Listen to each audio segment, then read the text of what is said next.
Fala, doutores! Vamos começar mais um vídeo aqui. Por favor, ajuda de todo mundo para compartilhar, dar o like e não deixa de se inscrever e apertar o sininho para todas as notificações, vídeos novos, vocês terem acesso a todo o conteúdo que a gente está fazendo com muito carinho para vocês.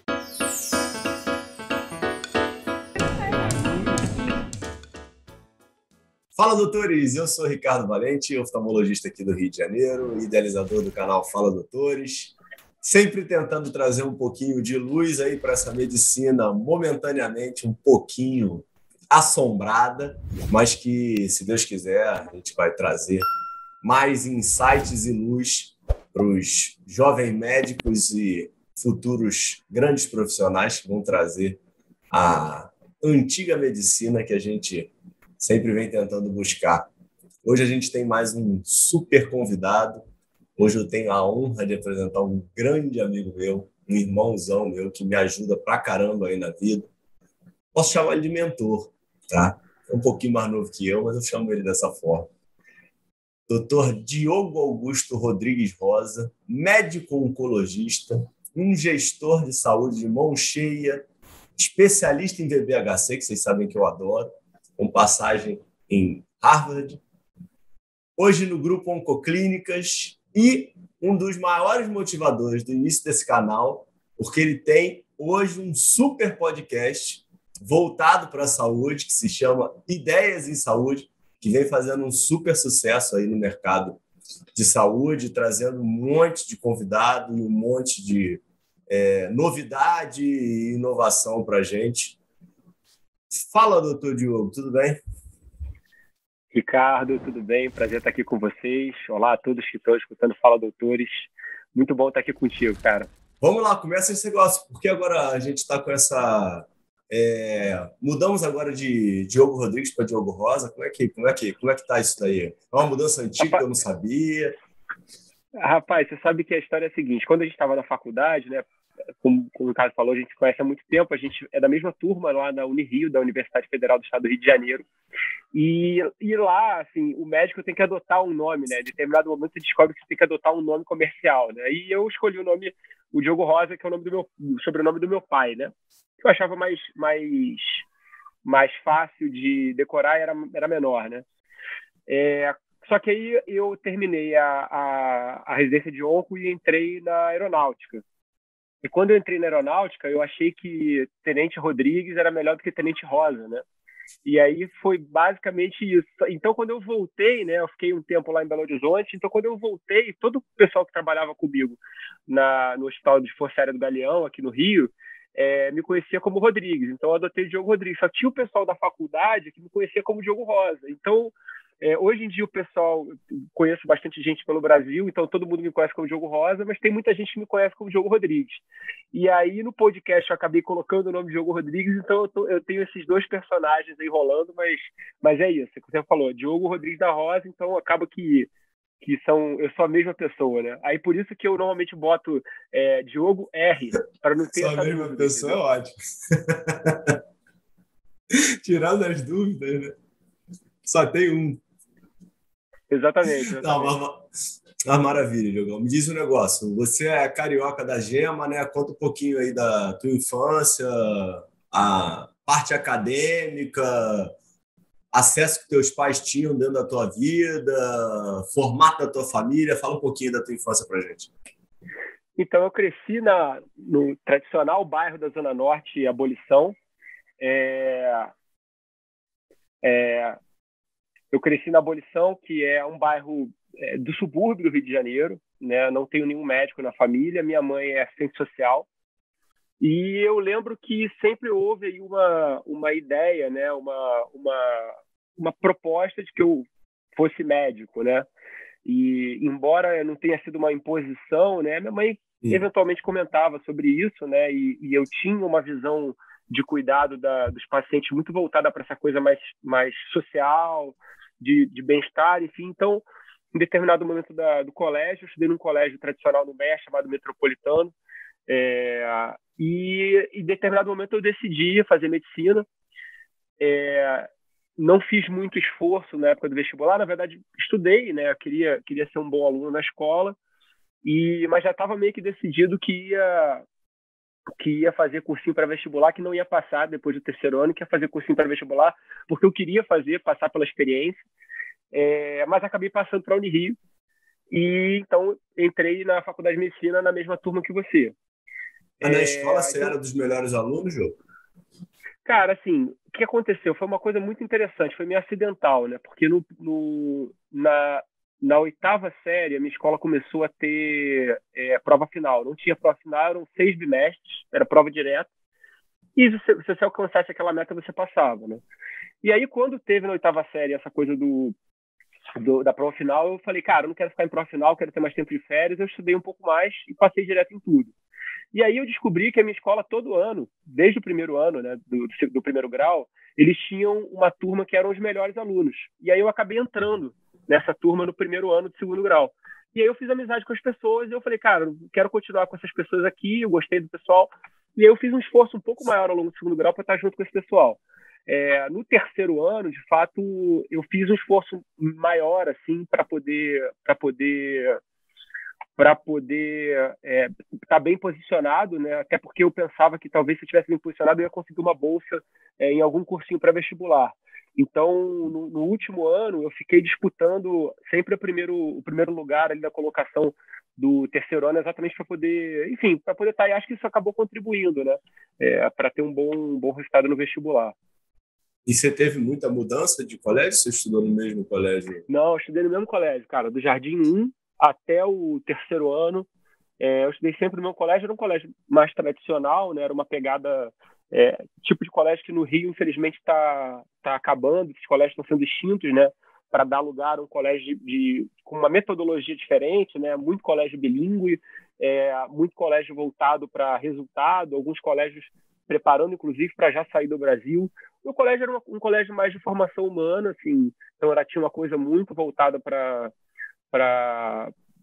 formar caráter, para trabalhar em equipe, essas coisas. Então, eu gostava muito nesse sentido, né?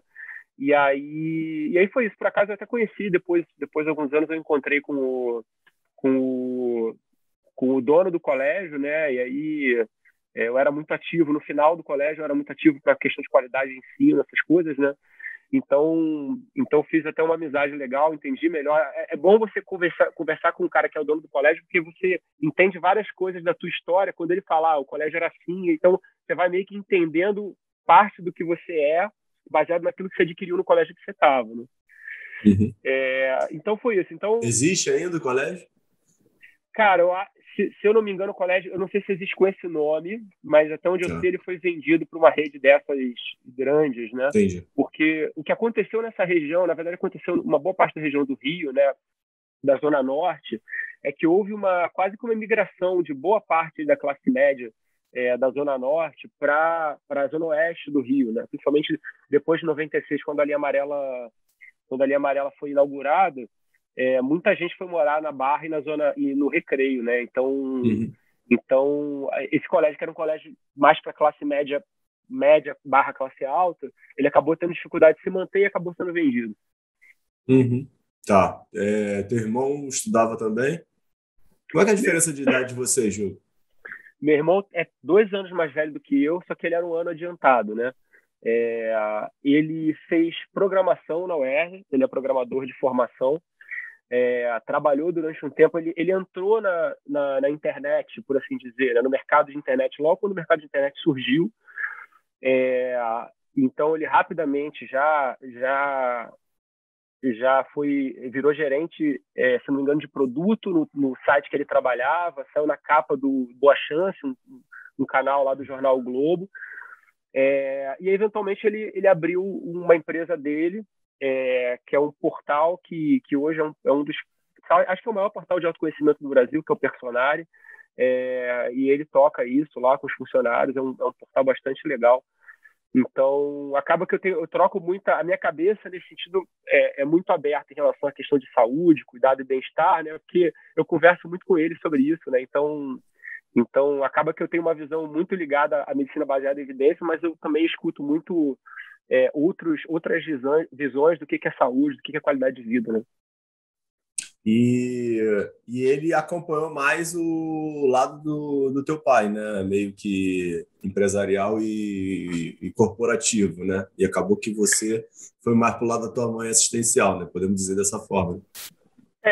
Assim, meu pai era, se eu não me engano, contador de formação, sempre trabalhou em empresa, coisa e tal, e no final da vida dele, ele trabalhou mais, empreendeu em algumas coisas, né?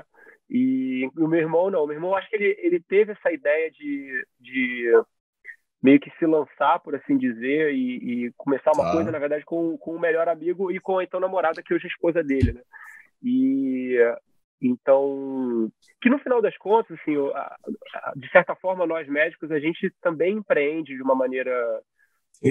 que talvez seja um pouco mais atabalhoado, muitas vezes, que é uma coisa que a gente não aprende, né? Mas, assim, no final das contas, o teu consultório ou o teu nome, se você for um plantonista ou um funcionário, ele não deixa de ser uma marca, né? Ele não deixa de ser uma coisa que você tem que desenvolver, que você tem que trabalhar, que você tem que administrar, que pode quebrar, e se quebrar, você quebra junto, né? Então, não deixa de ser um empreendimento também, né? Eu, pelo menos, sempre vi carreira dessa forma. Uma coisa que você tem que desenvolver como se fosse uma empresa, como se fosse uma marca, né? Uhum. Maravilha, me diz um negócio. Aí, entrando na Unirio, conta pra gente aí como é que você vê que foi tua formação. Você sempre foi muito ativo, né, em termos de monitoria e procurando estar participativo dentro da universidade. Você considera que a tua formação tenha sido uma formação bem generalista? Você focou em algum momento em alguma coisa? E como é que chegou aí no desfecho da oncologia inicialmente da clínica médica? Eu entrei na faculdade ainda com 17 anos, né? Fiz aniversário no trote, fiz 18 anos no trote. Hoje em dia, olhando retrospectivamente, e acho até para as pessoas que eventualmente estão pensando em fazer a faculdade de medicina, eu acho que entrar na Ainda faculdade tinha trote, com. nós não morremos, né? É, é, é. É, eu acho que assim, entrar na faculdade com 17, 18 anos é uma coisa, principalmente na faculdade de medicina, é uma coisa muito delicada, porque envolve você ter uma maturidade que eu não sei se a gente tem, que eu pelo menos não tinha nessa época, né?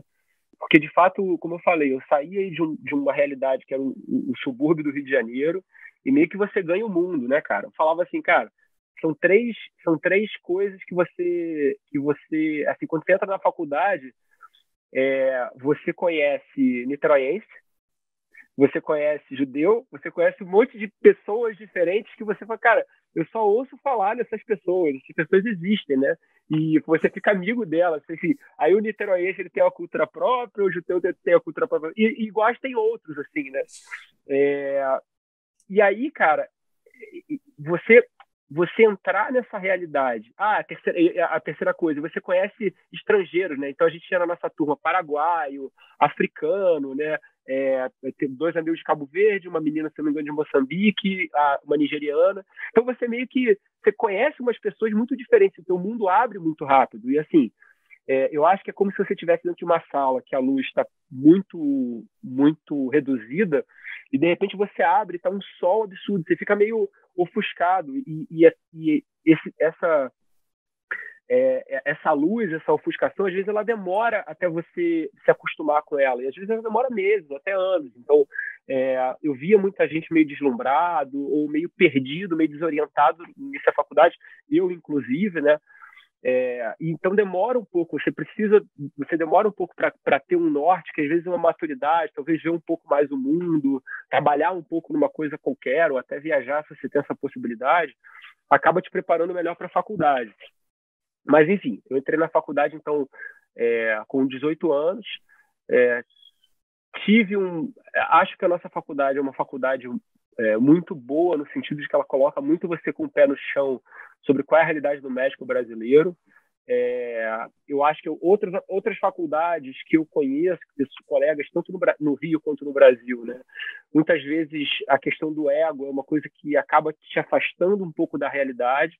E quando você está... A Unirio era uma realidade, uma faculdade muito pé no chão, assim.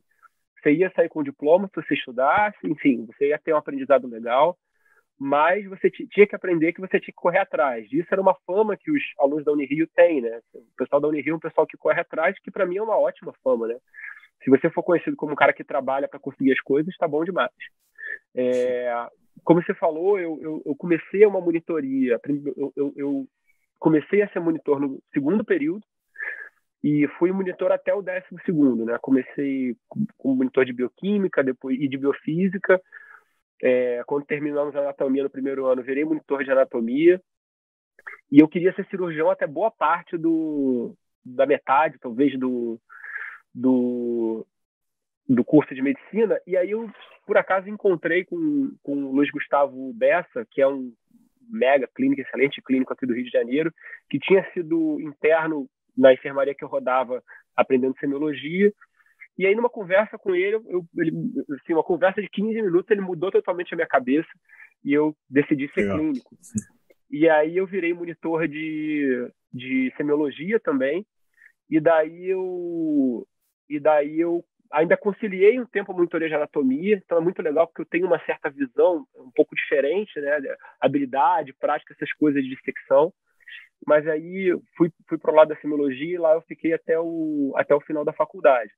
Meio que acho que essa escolha já é uma coisa meio que determina, por assim dizer, ou te ajuda a determinar que você acaba indo para o lado da clínica médica, né? Porque se você lida muito com semiologia, você acaba lidando com síndromes, quadros sindrômicos, você vê muito paciente, examina muito paciente junto com os alunos, e isso dá muita aula, né? Isso acaba te aproximando muito disso. Então, os nossos colegas, né, que eram monitores de anatomia junto comigo, a imensa maioria virou cirurgião, e os monitores de semiologia todos viraram clínicos, né?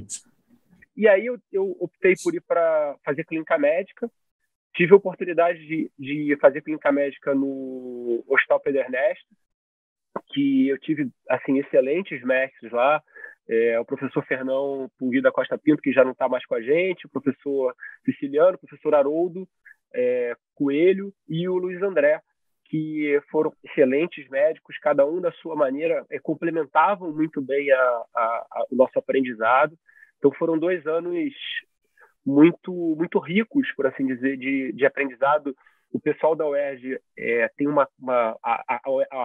Pedro Ernesto tem uma veia de clínica médica muito forte, semiologia e clínica médica, então aprendi muito lá. No final não, na verdade, na segunda metade da residência, né, quando você entra no R2 de clínica médica, as pessoas já começam a se encaminhar para escolher uma especialidade.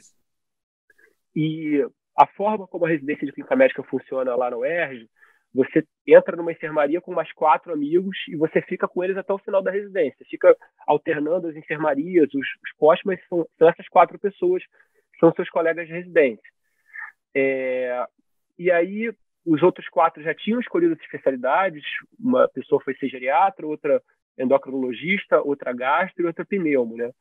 Então eu fiquei meio que dialogando com essas especialidades, cheguei a ir para os Estados Unidos durante a residência de clínica, ficar 1 mês no hospital de reumatologia, mas numa dessas reviravoltas da vida que são muito comuns de acontecer, né, que mostra que a gente talvez não deva ter tanto plano, numa dessas tardes de enfermaria, uma paciente que estava com uma investigação de ascite, a avaliação do líquido acítico dela veio positivo para câncer de ovário.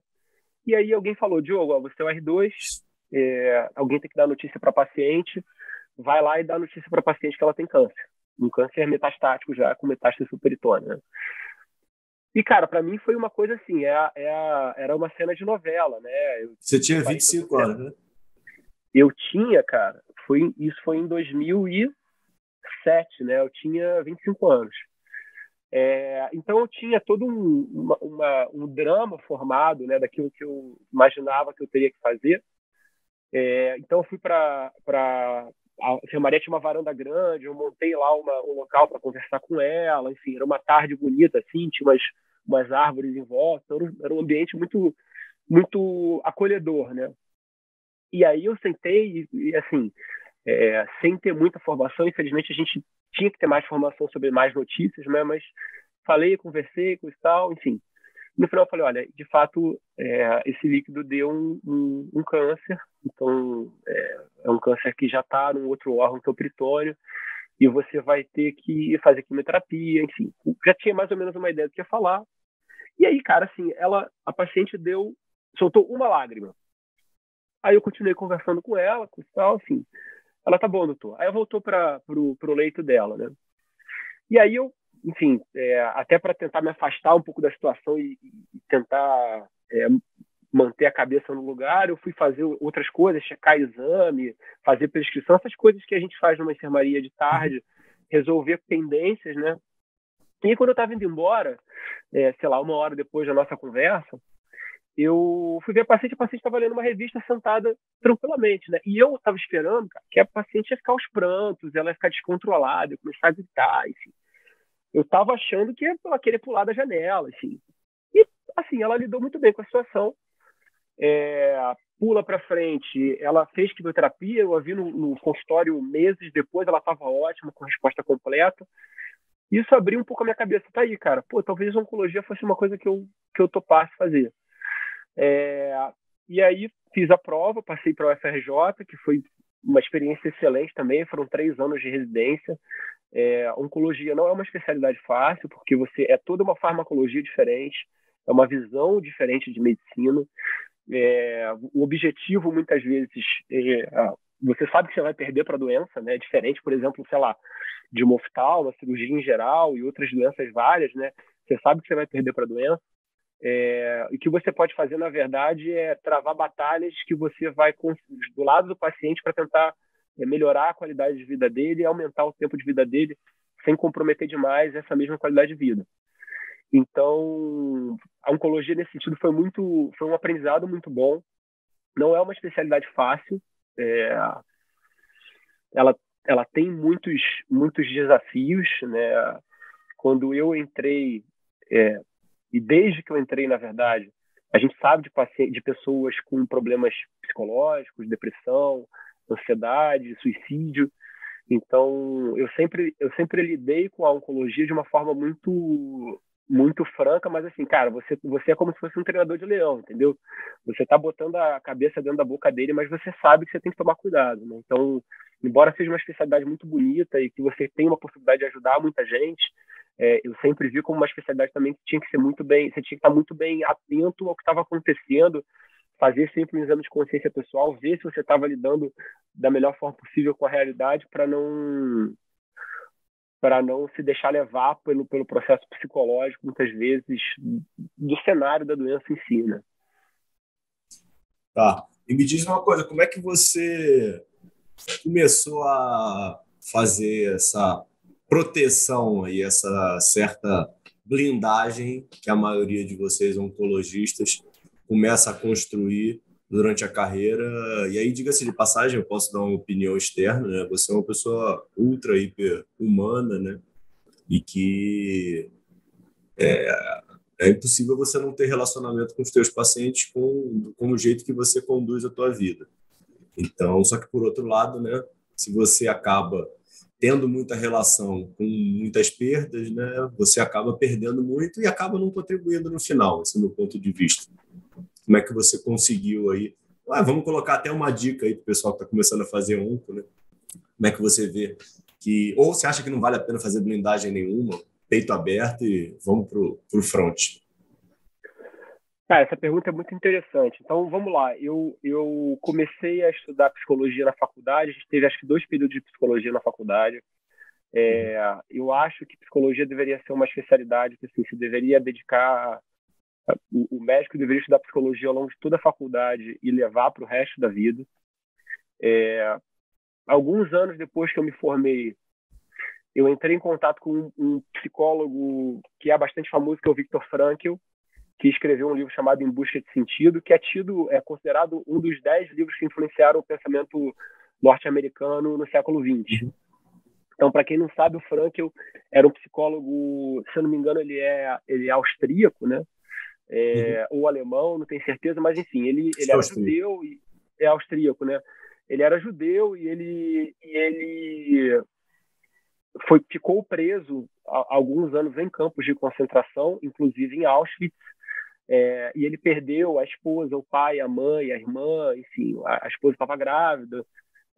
Então ele perdeu a família toda e ele já havia criado, e ele meio que testou na vida real a linha dele de terapia, que é chamada logoterapia, que é uma terapia baseada no sentido para a vida, né? Frankl foi aluno de Freud, né, que fundou a primeira escola de Viena. Também, um tempo, ele foi aluno do Adler, que fundou a segunda escola de Viena, e o Frankl fundou a terceira escola de Viena, que é a logoterapia. Então, para mim, na verdade, essa coisa de ajudar as pessoas a lidar com o sofrimento, e obviamente que a gente não tem como comparar a vida no campo de concentração com a vida com câncer, mas é uma vida que muitas vezes a pessoa está diante de um sofrimento que ela não quer. Então, é uma forma de ajudar, né? Então, eu comecei com a logoterapia, estudei alguma coisa de Freud, estudei alguma coisa de Jung também. Atualmente, o autor que eu mais leio é o Jordan Peterson, que é um psicólogo canadense que muita gente já deve ter ouvido falar. E, obviamente, acoplado a isso, eu sempre digo que a medicina é uma amante possessiva e ciumenta. Então, você tem que ter noção que você está todo dia lidando com uma coisa que pode te sugar, que pode te absorver. Então, eu sempre procurei abrir muito o meu escopo de atividades, né? Então, estudei música durante a faculdade, sou formado em percussão popular pela Escola de Música Vila Lobos.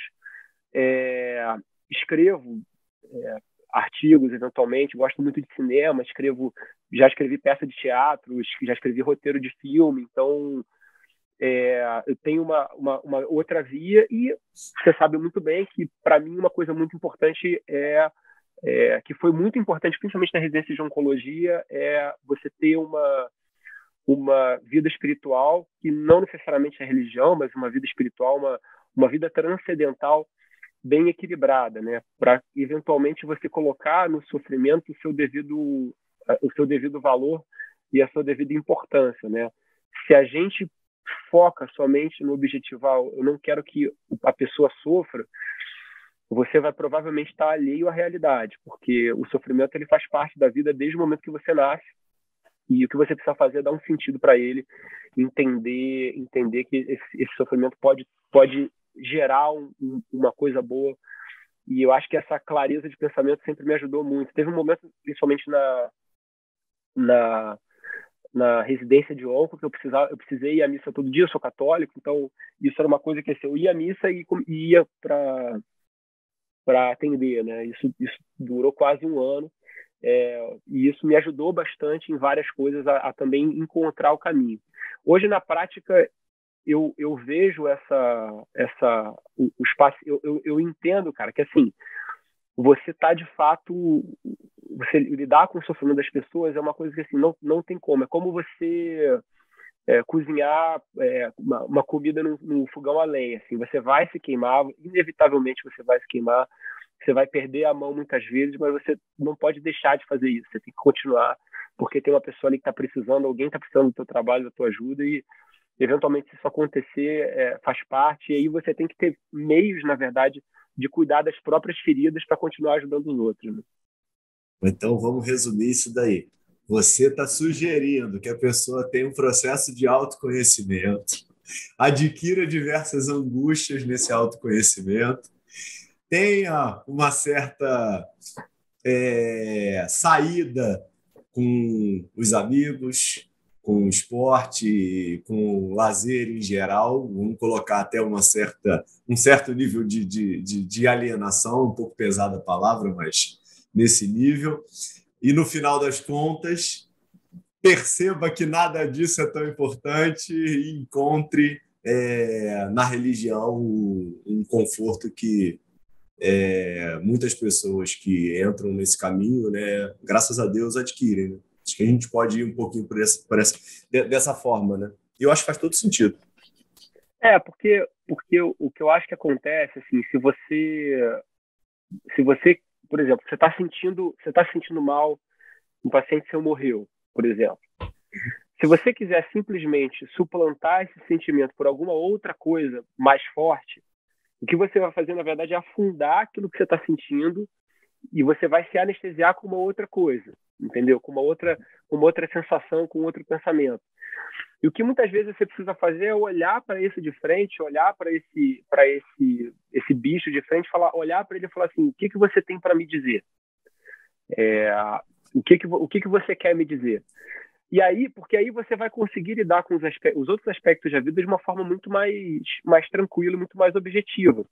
Então, eu acho que esse é um problema que eu acho que a nossa sociedade hoje, não só a sociedade médica, mas a sociedade em geral, acaba tendo dificuldade de lidar, assim, de olhar para si. Eu acho que por isso que tem tanta coisa, a gente vê tanta coisa de autoconhecimento, coach, mentor, enfim. No final das contas, são as pessoas querendo entender as próprias dinâmicas, os próprios processos. Porque você começa, eu vou ver um filme, eu vou ver uma série, eu vou fazer tal coisa, eu vou ver um vídeo, aí você vai sendo levado por aquilo, e a gente acha que a cicatriz foi embora, mas a cicatriz não foi. Ela está lá ainda. O que você precisa fazer é acessar e trabalhar. E aí, esses aspectos, eu acho que eles vão complementando, e a vida espiritual, /transcendental, ela mostra para a gente que tudo isso aqui tem um componente por trás. Então, ela acaba reduzindo o sofrimento que a realidade muitas vezes impõe a um aspecto, e não a todo o ser, entendeu? Não, super interessante. Em relação a tuas experiências internacionais, eu tenho uma percepção que não sei se você nunca falou sobre isso, mas eu nunca tive muita influência dentro da Unirio e mesmo exemplos de buscar cursos internacionais, que eu acho que é algo que acontece muito se você coloca pessoal de São Paulo, até de certa forma um pouco pessoal do Fundão, aqui no Rio especificamente, hoje em dia muita gente do Sul. Você, em algum momento da faculdade, teve vontade de estudar fora? Você teve algum pensamento de fazer os steps para fazer algum curso, para morar fora, para fazer estudar nos Estados Unidos? Durante a faculdade, não. Durante a residência de clínica, como eu falei, eu queria fazer alguma coisa, queria ter a experiência, passar pela experiência. Meu pai, ele chegou a quase ir para o exterior, né? Ele trabalhava num banco que quem é um pouco mais experiente deve conhecer, que é o Chase Manhattan. O Chase saiu do Rio de Janeiro quando meu pai trabalhava lá, depois foi para São Paulo, eventualmente voltou para Nova York, na verdade, para os Estados Unidos, acabou a operação aqui no Brasil. E meu pai acabou saindo do banco, mas ele talvez pudesse ter ido. E essa coisa meio que sempre me acho que perseguiu, não é a palavra. Essa ideia, ela sempre esteve presente, né? Então eu queria passar pela experiência, e eu fiquei um mês no hospital chamado Hospital for Special Surgery, que fica na ilha de Manhattan, em Nova York. É um hospital basicamente de ortopedia e reumatologia. Um professor meu da UERJ, que é o Roger Levy, que hoje está nos Estados Unidos, né? Ele conseguiu estágio para mim e eu fui. Quando eu estava na residência de onco, eu cheguei a aplicar e fui aprovado, mas acabei não conseguindo ir. Cheguei a aplicar para fazer um período no Jackson, que é um hospital na Flórida, em Miami. Só que aí eu não sei se você lembra, mas eu quebrei o punho, eu quebrei o escafoide, aí eu tive que fazer 2 cirurgias, enfim. Aí acabei deixando isso de lado. Acho que também não foi só por isso, acho que foi um pouco de medo também, mas enfim, faz parte. E quando eu terminei a faculdade, quando eu terminei a residência de onco, eu já meio que precisava de um emprego, eu já emendei com a aeronáutica. Então, eu já saí da residência de onco e já fui direto para o curso de formação da FAB, que é em BH.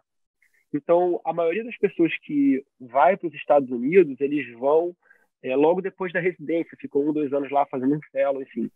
E eu acabei não indo por conta disso. Quando eu voltei, eu estava empregado na FAB, enfim, comecei a trabalhar no Grupo COI, e aí eu, na verdade, comecei a trabalhar na Redditor, depois eu fui para o Grupo COI, E aí eu acabei não tendo essa oportunidade. Na prática, o que acabou acontecendo foi que a minha experiência internacional, isso é uma coisa que eu não sei como é para as outras especialidades, mas para a onco é muito frequente, né?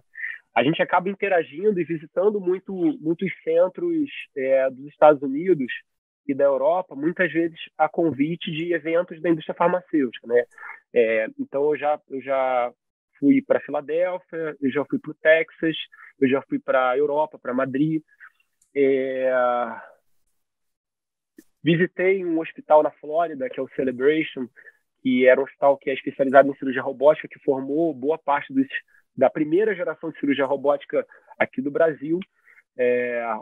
Então, eu tive essa oportunidade de conhecer, né? E é muito bom, na verdade, porque quando você conhece essa realidade, você vê que, cara, assim, o médico brasileiro ele não perde para nenhum médico do exterior, assim. Pelo contrário, o médico brasileiro, a gente tem essa avidez por mostrar serviço, então a gente bebe da fonte da escola de medicina europeia, da escola de medicina americana, eventualmente da escola de medicina asiática e australiana. Então, o médico brasileiro que quer operar em alto nível, ele consegue operar, que eu digo, cuidar dos pacientes, não necessariamente só cirurgia, ele consegue fazer isso num excelente padrão, o que muitas vezes a gente não reconhece, né? Não reconhece o nosso próprio valor dentro da comunidade, mas assim, a gente já ouviu de vários oncologistas de fora do Brasil que os caras olham para a gente com um respeito muito grande. Quando eles conhecem os oncologistas do Brasil, eles olham para a gente com um respeito muito grande, né? Então, hoje eu tenho um cargo, por assim dizer, internacional, que existe um grupo latino-americano de oncologia clínica, que é o LACOG, Latin American Cooperative Oncology Group, que GU, né? Eu atuo na parte de GU, que é um grupo latino-americano, mas o Brasil acaba tendo um protagonismo. Então, eu consigo interagir um pouco mais com esses profissionais da América Latina e de fora, né? Por exemplo, ontem a gente estava numa atividade que um professor da Austrália estava dando aula com a gente estava discutindo o caso. Assim, você consegue ver que, de fato, o médico brasileiro, se ele se dedicar, é interessante você abrir um pouco a cabeça, ver como é que os hospitais lá fora funcionam, mas a gente consegue oferecer uma medicina de excelente qualidade para os nossos pacientes também, principalmente do ponto de vista técnico. Me diz um negócio, essas experiências, como é que elas funcionam? Você fica, essas que eu digo, que você acaba que a indústria farmacêutica estimula vocês a irem, você fica uma semana, você fica 2 dias, você fica imerso na instituição, e como é que é essa troca em relação à indústria? Porque a indústria tem interesse em que você trabalhe com uma droga que ela considera a melhor, e obviamente uma droga dela, né? Qual é o ganho que você tem estando num instituto de qualidade, linkando aí com a droga que a indústria trabalha? Cara, o que muitas vezes acontece, assim, eu acho que a relação com a indústria farmacêutica, ela tem níveis, né? Então, para as pessoas que são mais formadores de opinião, o que muitas vezes acontece é o seguinte: cara, eu tenho esse tratamento, eu tenho esse produto, eu tenho essa droga nova, eu preciso disseminar isso no Brasil. E então isso tem níveis, né? Então, às vezes, o que muitas vezes eles fazem? Eles reúnem alguns profissionais, levam para ter contato com o cara que fez o estudo. E aí, obviamente, que não é assim, vamos falar desse estudo dessa droga, vamos falar dessa doença. E nesse modelo você aprende uma série de coisas, troca muita informação, visita a instituição da pessoa, enfim, é um modelo que é muito mais... obviamente que tem um viés comercial, no sentido de que, assim, tem um... Lógico. Mas, assim, tem um outro lado também, até por conta dessas regras de compliance deles que vão ficando cada vez mais extensas, né? Tem um outro lado também que é muito a gente ganha muito com a experiência também, principalmente para nós que estamos aqui no Brasil, a gente interage diretamente com o cara. Então, você interage com o cara agora, quando você chega no congresso 3, 4 meses depois, você conversa com a pessoa, lembra daquele caso que eu discuti com você, aconteceu tal coisa, então você vai meio que expandindo o teu network. Quando você volta para o Brasil, eles começam a te chamar para dar aula, aí você vai muitas vezes dar uma aula no congresso, ou treina os speakers, e aí os speakers vêm e vão disseminando. Então, o conhecimento vai se disseminando. Porque eu faço mais oncologia genitorinária, minha especialidade é essa. Mas a maioria dos oncologistas ainda... Diga-se de passagem, ele tinha falado GU e agora ele está traduzindo, tá? Oncologia genitorinária, então, que é basicamente próstata, rim, bexiga e testículo. Então, o que acontece muitas vezes é que esse conhecimento ele tem que ser disseminado para o cara que atua na ponta, que muitas vezes trata tudo. O cara vê um paciente com câncer de próstata, depois ele vê um paciente com câncer de mama, depois é câncer de pulmão, depois é melanoma. E essa pessoa, às vezes, está perdida meio que como que ela vai se atualizar, né? Então, às vezes, ela vai numa aula, vai num congresso que a gente organiza, e a pessoa consegue ter uma noção mais ou menos do que está mudando, o que está acontecendo, né? Então, existe eu vejo também esse lado, né, como sendo uma coisa que, do ponto de vista social, tem um benefício, que no final das contas você vai estar ajudando os pacientes também, né? Uhum. E a questão de prazos e funcionamento, como é que são normalmente então, essas idas? Normalmente, cara, essas visitas duram entre 2 e 3 dias, tá?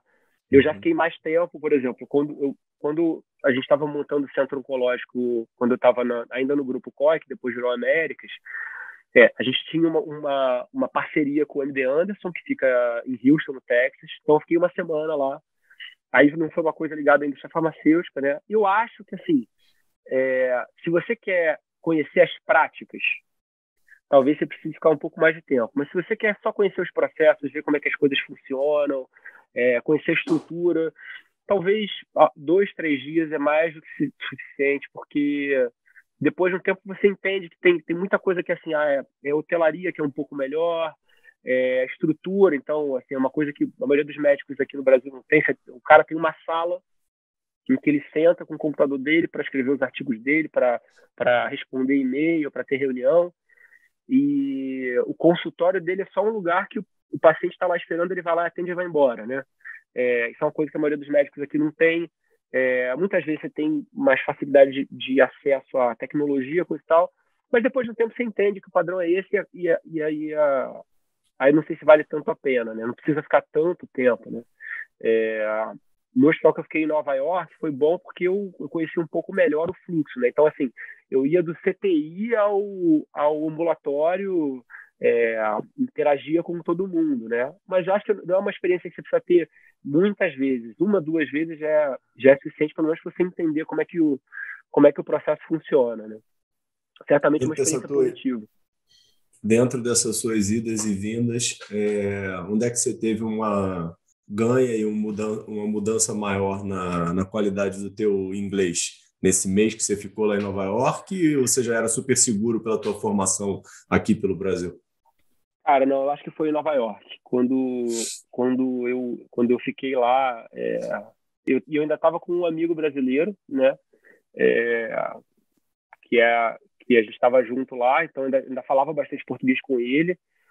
Mas você acaba tendo que, assim, a experiência de interação é muito boa, né? Então, e eu não falava muito, assim, fiz um cursinho de inglês, mas assim, eu acredito muito que, principalmente essa coisa de língua, cara, você tem que meter a cara, você tem que chegar. E uma coisa que eu aprendi é que, assim, eles não se importam muito com pronúncia, o vocabulário é mais importante do que a pronúncia. Então, cara, você tem que chegar a falar, eles vão te corrigir, muitas vezes o americano, ele entende o que você fala, ele te corrige, né, para você meio que saber o que e você vai, cara, mas você não tem que ter vergonha de falar, não. Eu vi às vezes os caras lá de outras etnias, né, principalmente asiáticos, cara, o cara falava de qualquer jeito e não tinha vergonha de falar, não. E às vezes a gente quer falar a pronúncia da forma como o americano lá do norte da Califórnia fala, exatamente igual. Isso não existe, entendeu? Chegar e falar é isso aí. E aí você começou até a colocar na questão financeira e profissional na tua entrada na aeronáutica, né? Você em algum momento constituiu consultório para fazer atendimento desde o início? Você, quando saiu da residência, tua fonte de renda era toda aeronáutica e você ficou focado nisso. Como é que foi? E como é que é a composição aí? Vamos generalizar um pouquinho.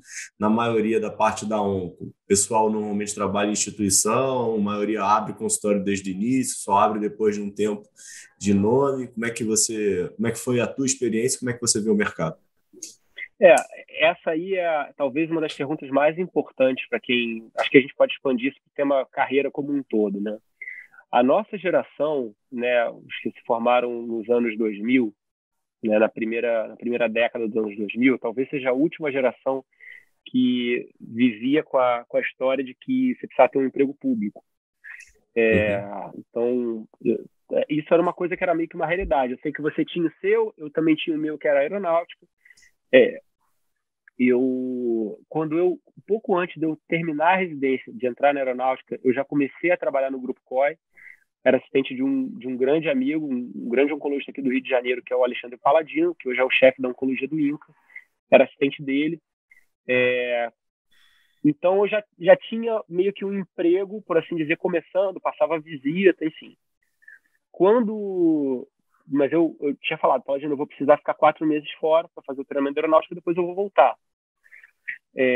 Então, eu fui para a aeronáutica. Quando eu voltei, a gente passou um tempo na Rede Dória e acabou voltando depois para o Grupo COI. A oncologia, eu acho que para quem não conhece, mas assim, a oncologia tem uma questão que é a seguinte: a maioria dos oncologistas não costuma trabalhar num consultório próprio, porque o oncologista ele precisa ter uma estrutura em torno dele que envolve estrutura de quimioterapia, muitas vezes radioterapia, se possível cirurgia também. Então, você tem oncologistas que trabalham sozinhos no consultório, mas assim, tem toda uma logística envolvida que acabou estruturando o sistema de oncologia para os oncologistas estarem dentro de uma estrutura, pelo menos uma estrutura de tratamento oncológico, se possível também radioterapia. Então, eu trabalhei um tempo no Grupo COI, depois fiquei um tempo na Rede D'Or, voltei para o Grupo COI, fiquei um bom tempo lá. O Grupo COI, tive a oportunidade de trabalhar com o Nelson Tais, nesse projeto, inclusive, da construção do Centro Oncológico. Para mim, foi um dos grandes mentores que eu tive na minha carreira, muito, muito pensando, né, e entendendo as oportunidades que estavam surgindo para mim no Grupo COI. Eu percebi que talvez fosse o momento de eu sair da aeronáutica, então eu fiquei na aeronáutica de 2011 a 2014. E aí eu acho que foi quando eu tive as minhas oportunidades mais significativas acabaram surgindo e eu pude ir abraçando, como, por exemplo, entrar na especialidade de oncologia geniturinária, ir ao MD Anderson, entender como um câncer center funciona e trazer essa expertise para o Brasil.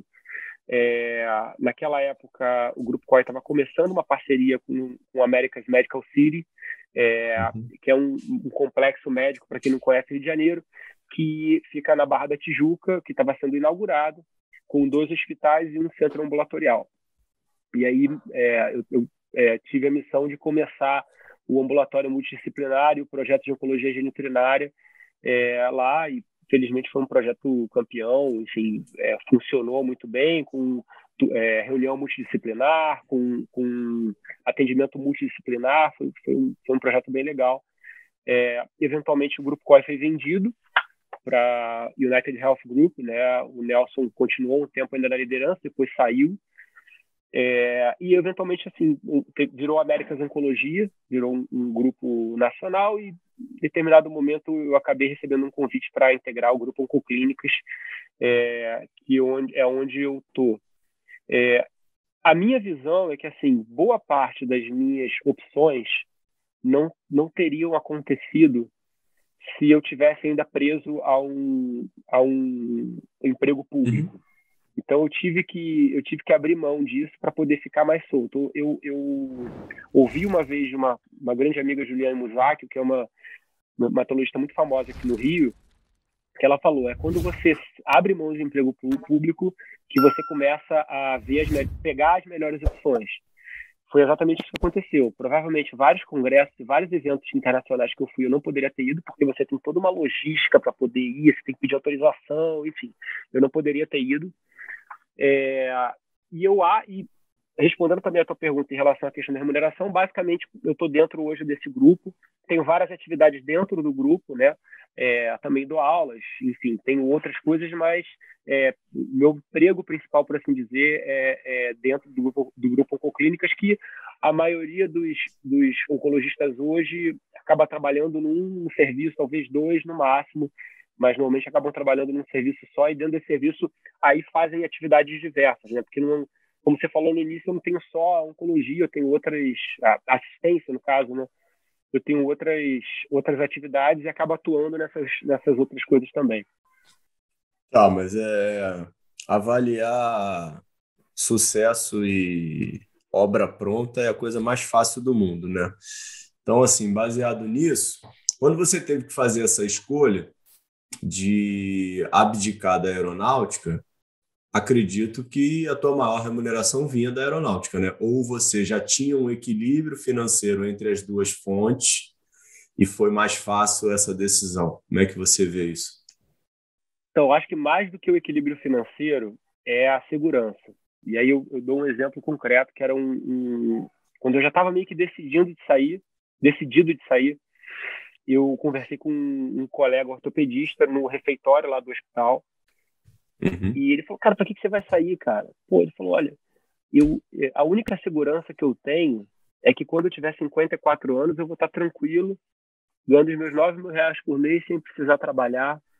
Cara, assim, uma das coisas que a oncologia faz com você, que eu acho que é muito boa, é ensinar que, assim, toda vez que você vira para a vida e fala assim, não, daqui a 20 anos eu vou estar assim, a vida faz com você o seguinte, cara, não vai ser assim. Então, assim, um caso que é muito Faz comum hoje, né? Um caso que é muito comum é o paciente que viveu 30 anos num emprego público, esperando se aposentar, e no ano que ele vai se aposentar, câncer metastático. A mulher que viveu, na vida militar isso acontecia muito, né? Porque a mulher acaba seguindo o marido onde quer que ele vá, então a vida profissional dela acaba a vida pessoal fica meio que em função da família e do marido, né? O marido vai para a reserva, a mulher aparece com câncer metastático. Então, eu aprendi que esse tipo de plano não procede, não é uma coisa positiva, né? Então eu falei, cara, esse tipo de segurança ele não existe, e ele é até frustrante, né? Porque se o plano der errado, dá tudo errado. Então, eu troquei a segurança por um benefício financeiro que, na verdade, ele é potencial, ele é muito mais potencial. Que você, não sei se vocês já assistiram esse filme Procurando Nemo, né? Mas tem um momento ali do filme que o pai do Nemo, ele tá ali na segurança dos corais, e ele tem que sair para o mar aberto, onde ele sempre falou para o filho que ele não podia ir. Ele tem que ir para o mar aberto para ir atrás do filho. Então ele tem uma escolha entre a segurança dele e aquilo que ele acredita que é o melhor, e ele vai atrás do filho e resgata o filho. Então eu vejo muito nesse sentido. Quando você assume a responsabilidade pela sua carreira, você fala, ok, agora eu sou uma marca, eu sou um nome, eu tenho que zelar por esse nome, eu tenho que zelar por essa marca.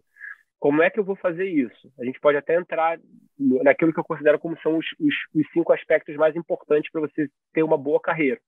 Mas eu assumi essa responsabilidade, assumi esse risco, o que é muito bom e muito ruim. Você estar na segurança de uma instituição é muito bom por um lado, mas você tem que sujeitar a muita coisa, né? Então, tem um ditado chinês que diz assim, o prego que se destaca é martelado. Se você quiser fazer alguma coisa diferente, você vai sofrer as consequências.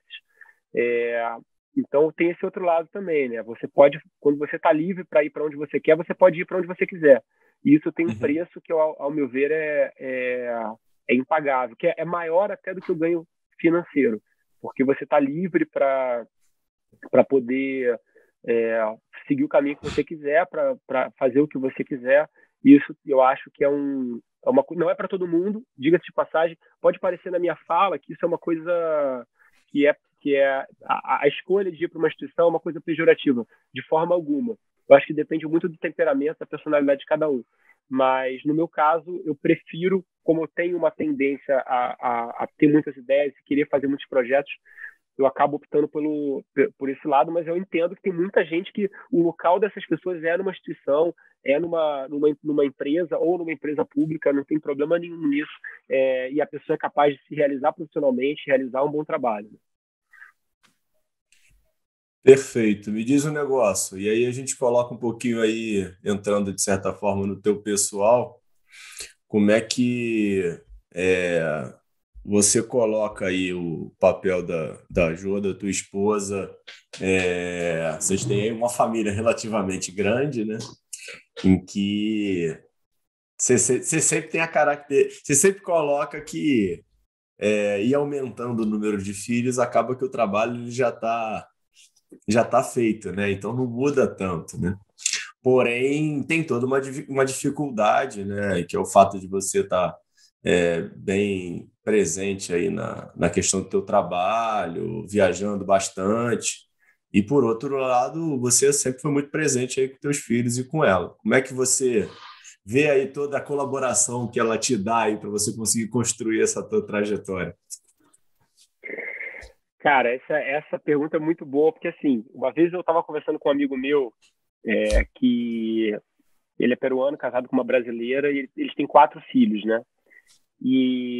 Cara, assim, eu tinha ido buscá-lo no aeroporto do Galeão, e eu estava sentado naquelas cadeiras do aeroporto, cara, e assim, estavam os 3 filhos dele tocando terror no hall de desembarque do aeroporto. Eles estavam esperando alguma coisa, mais um amigo que tinha ido não sei onde, enfim. Cara, e a esposa dele, tipo, tentando administrar as 3 crianças, enfim.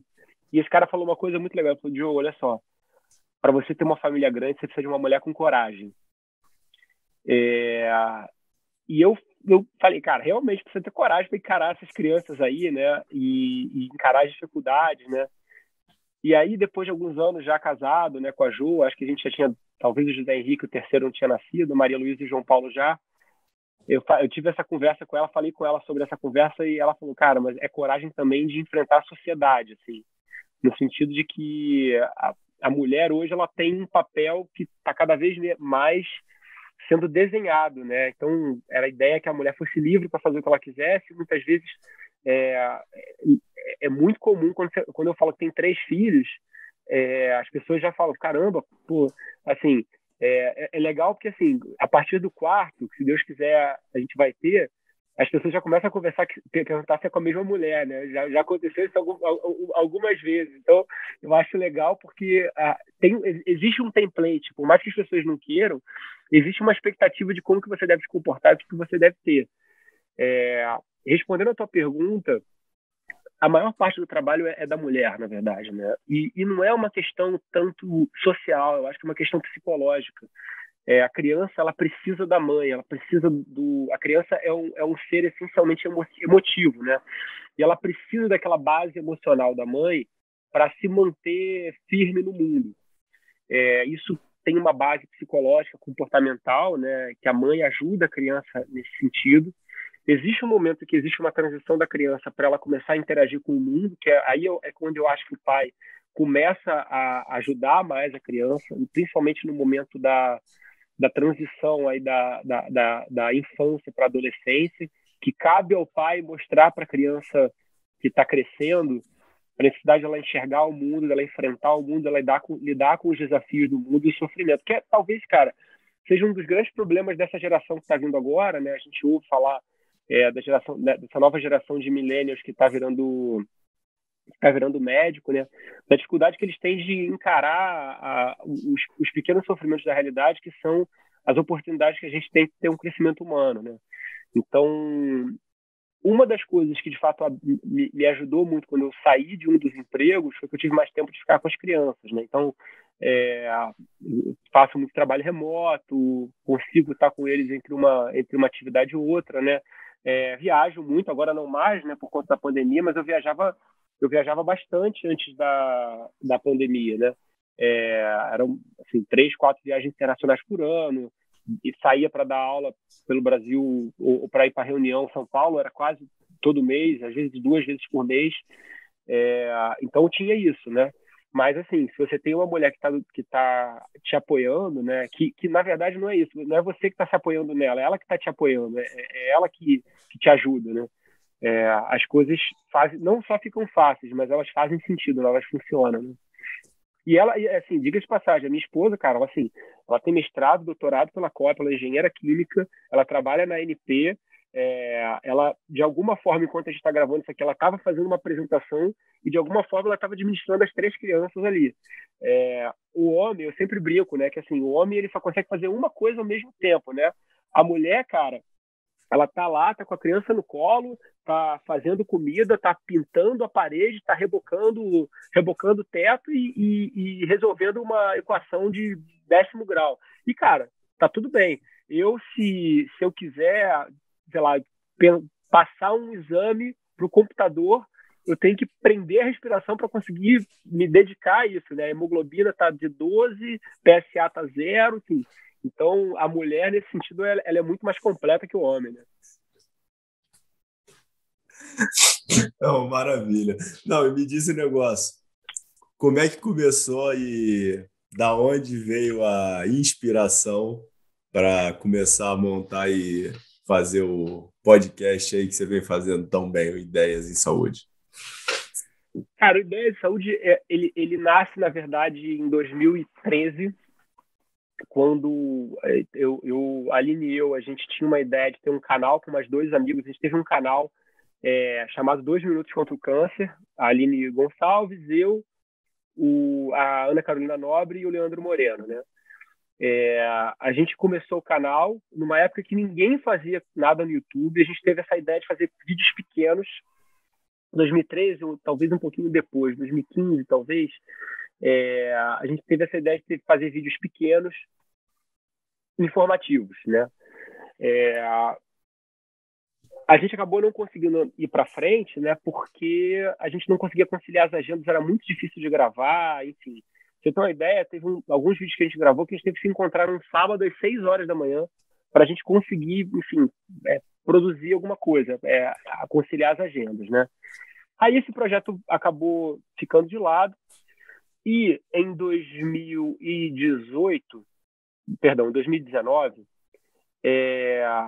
eu conversando com o meu atual chefe, que é o Carlos Gil, que é um dos principais nomes na oncologia do Brasil e também na pesquisa clínica e gestão, ele estava conversando falando, Diogo, olha, a gente precisa de mais oncologistas falando sobre acesso.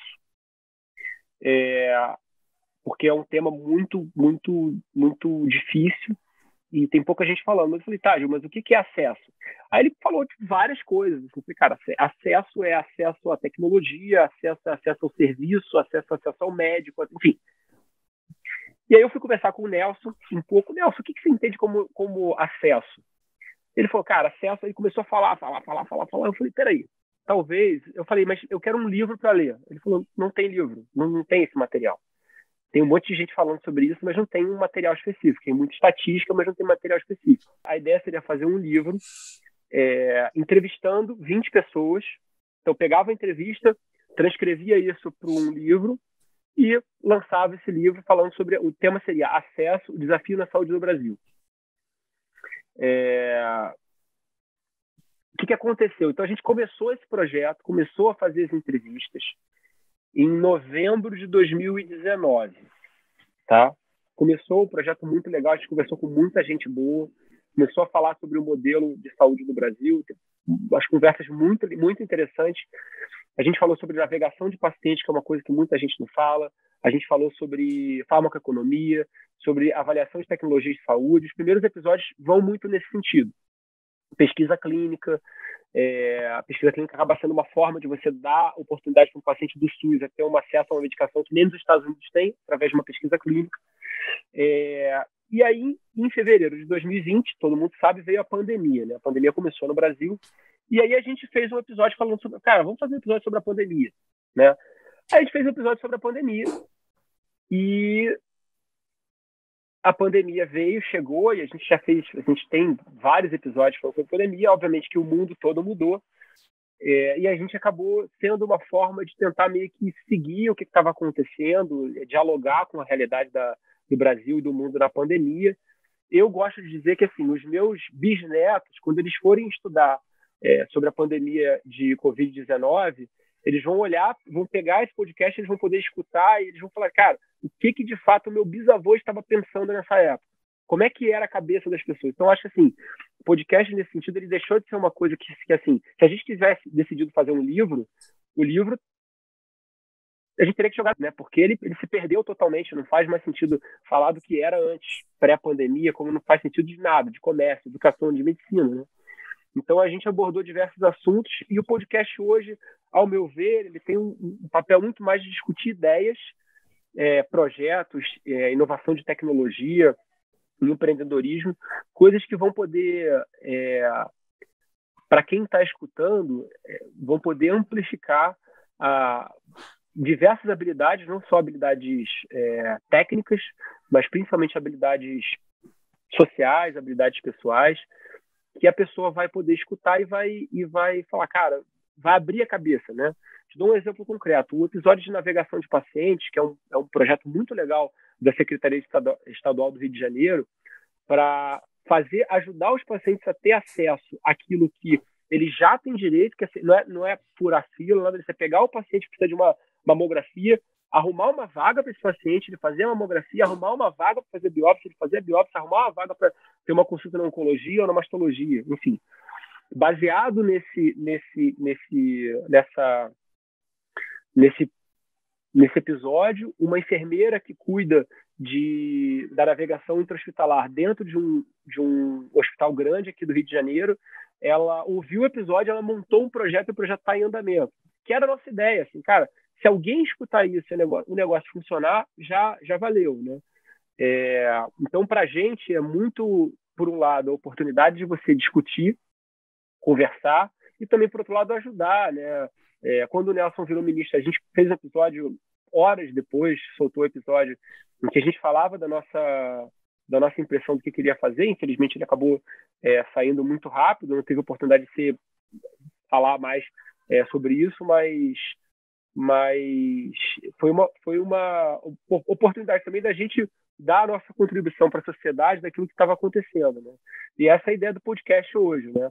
A gente começa a migrar agora para uma coisa também de ajudar as pessoas a lidar com desenvolvimento pessoal, embora eu ainda goste muito de falar de modelo de negócio. Como você falou, né? Eu tive uma formação em value based, então isso é uma coisa que eu interajo, eu gosto bastante de aprender, né? Você conversa com outras pessoas, você vai aprendendo, né? Esse podcast também tem esse sentido. Maravilhoso. Me conte aí como é que tá umas perspectivas do Dr. Diogo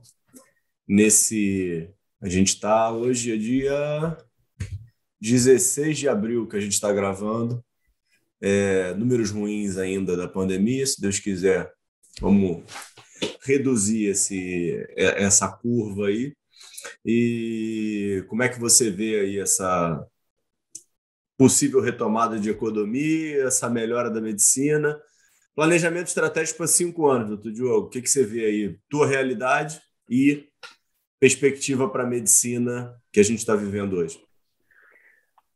Bom, vamos lá então. Medicina, eu acho que o Brasil ele ainda vai passar por uns momentos aí de tribulação. O Brasil precisa, eu acho, de um pouquinho mais de estabilidade política / econômica para entrar de vez no cenário mundial de investimento, principalmente em saúde.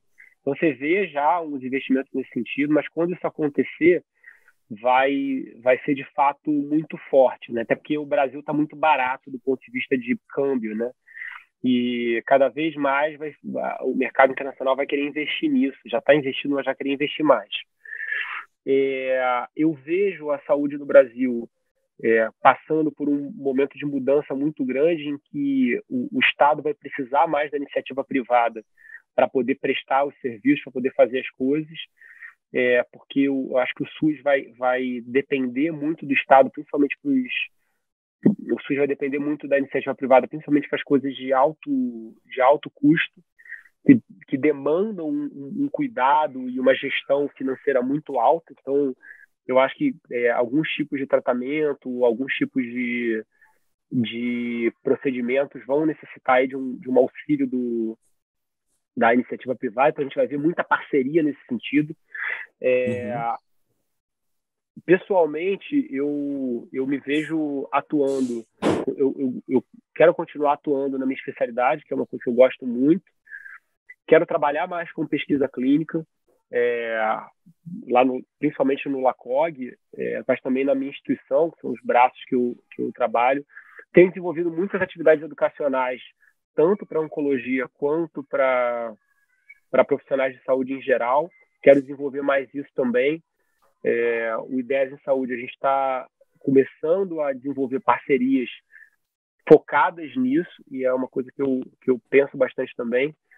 E o que eu acho legal, assim, é você ter várias frentes atuando, né? Assim, o médico hoje, ele deixou de ser visto como aquele cara que só tem que fazer uma coisa, né? Então, durante muito tempo você falava, por que você está fazendo isso? Você é médico, você tem todo o pacote, você faz um negócio que ajuda as pessoas, você mantém uma vida intelectual atualizada e você ganha dinheiro. Você não precisa fazer mais nada, entendeu? E aí a gente vê pessoas como nós, assim, temos um podcast, a gente quer falar, a gente quer escutar, a gente quer aprender. Essa é uma coisa muito legal. Eu lembro, você deve se lembrar disso, a gente trocando mensagem, falando, Ricardo, vamos começar um projeto que você vai ver que vai ser um negócio muito legal. Começou o podcast Ideias em Saúde. Você falando, cara, quero começar um podcast, fala doutor, eu falei, vai junto, cara. Pô, o que você acha do nome? Eu acho o nome incrível, vai que vai dar certo, e já tá dando. A gente vê pessoas que têm diversas atividades e que hoje conseguem atuar em frentes diferentes. Eu gostaria muito de estar atuando mais de forma a ajudar a sociedade a enxergar melhor o que é a oncologia, o que é o cuidado do câncer, a detecção precoce do câncer, ajudar os pacientes a lidar melhor com a doença, porque eu acho que é uma coisa que hoje, principalmente o meio cultural, ainda tem muita dificuldade de lidar.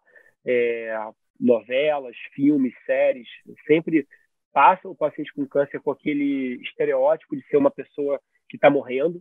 O pitch, né, muitas vezes, né, do paciente com câncer é aquele cara que vai sofrer e vai morrer, e isso não é mais uma realidade. Então, eu vejo essas frentes. Tem uma última coisa que é a medicina baseada em valores, né, que eu gosto da tradução medicina baseada em valores, mais do que de valor, porque ela envolve não somente o valor financeiro e o valor que você gera para o paciente, mas os valores também em geral, inclusive do próprio médico, que está olhando para o cuidado e tratando melhor do paciente, cuidando melhor do processo e sendo melhor remunerado, que acaba ajudando todo mundo, né? VBHC, eu acho que é uma coisa que envolve não só aquilo que o Porter falou no Repensando a Saúde, mas o título do livro dele é Repensando a Saúde, o título dele não é Value Based Healthcare. Então, isso passa muito mais por a gente revisitar tudo que a gente está fazendo no que a gente chama de mercado de saúde. E eu gosto muito disso, eu gosto de conversar sobre isso, gosto de conversar sobre o mercado e penso em trabalhar com isso também nos próximos 5 anos e depois, né? Maravilhoso, doutor Diogo. Excelente. Obrigado aí pelo teu tempo, pela oportunidade em dividir sua história e seu conhecimento.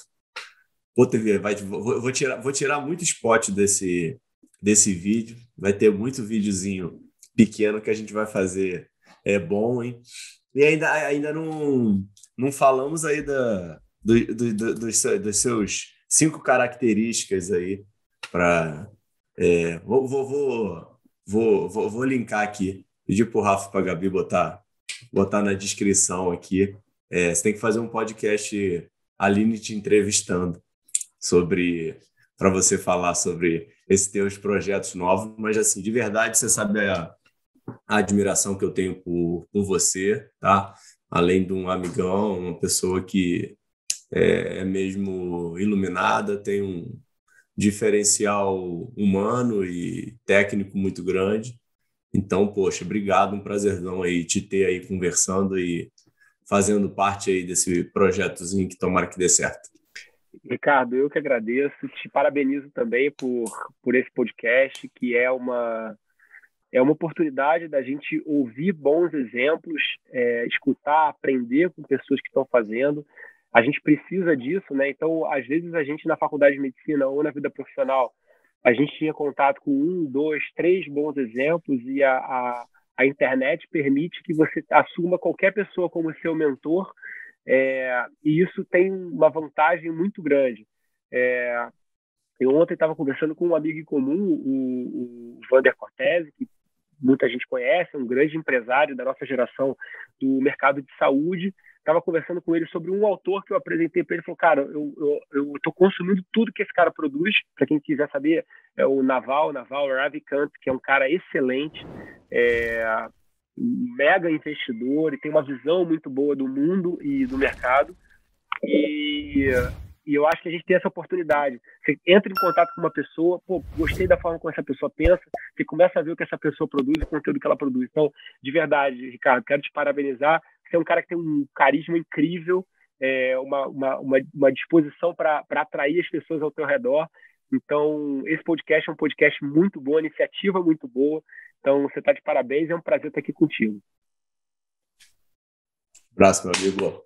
Pode descansar. Valeu, cara. Tchau, tchau. Valeu, tem abraço. dia pela frente, né? Então, uma batida aí, tem o dia inteiro pela frente de guerra, né? Tem criança, trabalho, mas vamos lá, faz parte. Tá bom, abração, cara. Tchau, tchau. Valeu, um abraço.